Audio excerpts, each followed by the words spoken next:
We're here in Barstow and we're going to drive these two trucks up the mountain to the top in Big Bear Lake, California. And we're going to try and do it without any pavement. Everybody else takes the easy way up the front side, all nice and paved, and we're going to be taking dirt roads all the way to the top. And we've got a TRD Pro Tacoma and a Colorado ZR2, and they're kind of the most off-road worthy trucks in general that you can buy. Both of these represent the upper end of the off-road capability that these two companies offer. Let's hit it.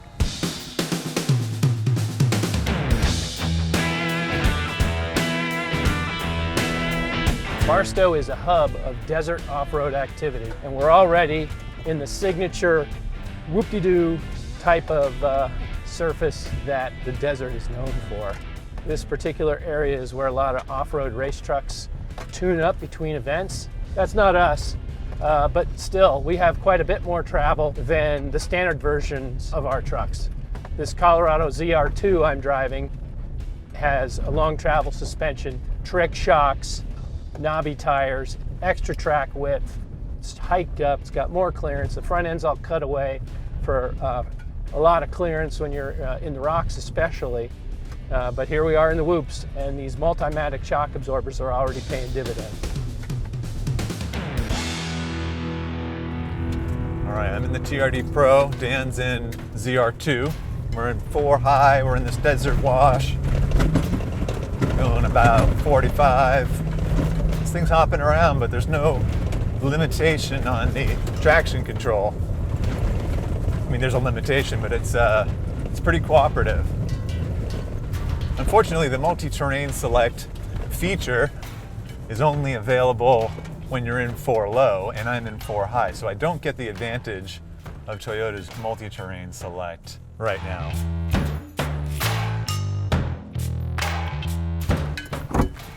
Now I'm in the Tacoma. All right, now I'm rolling in the ZR2. I'm gonna chase Dan. This has the traction control off and 4 high. And we're gonna see how we can do chasing him in this vehicle. Oh boy, there's definitely a lot of shaking going on here. Whoops, it does pretty well. If you just go over the top of them. Oh, I think that's a little hard. It's getting it done. It's moving around more than the Tacoma was, which is kind of surprising given the more aggressive tires on this ZR2. I feel like I'm on more of a bucking bronco in this vehicle. Whoa, there we go, airborne. Yeah! Almost knocked my glasses off. So I'm going to drive the TRD Pro again. Dan's in the ZR2. So far, I feel like the ZR2, you're a little bit more along for the ride than in the TRD Pro. They're both capable. They're both reaching the same speeds and able to catch one another, depending, no matter who's driving which one. But the TRD Pro just feels a little bit more communicative, and that I'm a little bit more in control of the car's direction than in the ZR2. And a lot of that, part of that is the steering. The steering feels much better in the Toyota. It doesn't feel quite, although we're in a deeper section, holy crap. The character of this road changes every half a mile. One of the things I am torn about is you don't feel anything through the steering. And the Toyota you do, which means you kind of have a leg up. You know what you got to do, what's going to happen, how the truck's responding. This one is a little bit more of a, feel like you're behind it a little bit. Oh, that was a good one. Yeah, it feels like I'm using the limits of travel in the rear on some of these bigger bumps, but it's not a really hard landing. And I'm able to keep pace with Dan without a whole lot of effort. So this ZR2 has Multimatic shock absorbers, which are different from the shock absorbers that just about every other truck has. They don't use deflecting disc valve technology, they use spool valves, which are just more durable and less heat sensitive, which is really important out here. This traction control system is just always cutting in though. Not real happy with that. I don't have a sand program to turn on. I have to deal with it. Once I get going, it's not bad, but it's getting up to speed that could be a problem.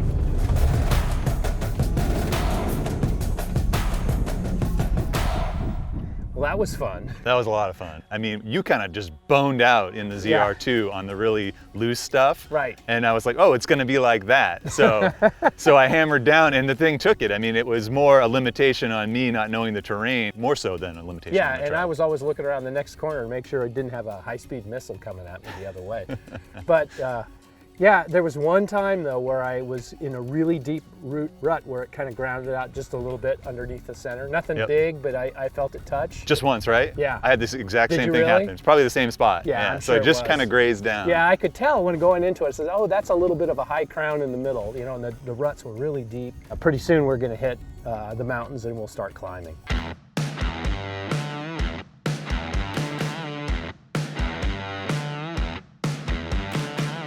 So we're picking our way through a little residential area, if you could call it that. Scattered homes in the desert here. We had to cross the highway, and now we've moved from the desert side to the base of the mountains. We got to find our way up there.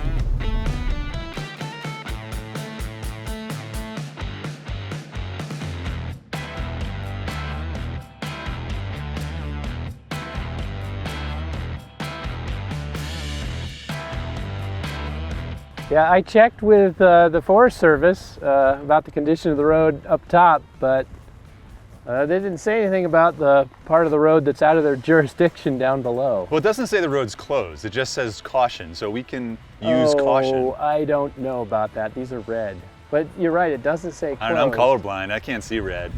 Well, that could be just one of many. Well, you wanted an adventure, so yeah, but now we have an adventure. I don't want to put a truck on its lid. Problem is, if we waste a lot of time getting up here and finding out it's really gone a mile ahead, then we've got no time to find an alternate route before dark. We're here, and really tight stuff's way up here. You know, this could be where the problem is. It's only a quarter mile. We should just drive it. All right, let's drive it. It doesn't say road closed. It says washed out. See, now you're speaking my language. Yeah, I guess I am.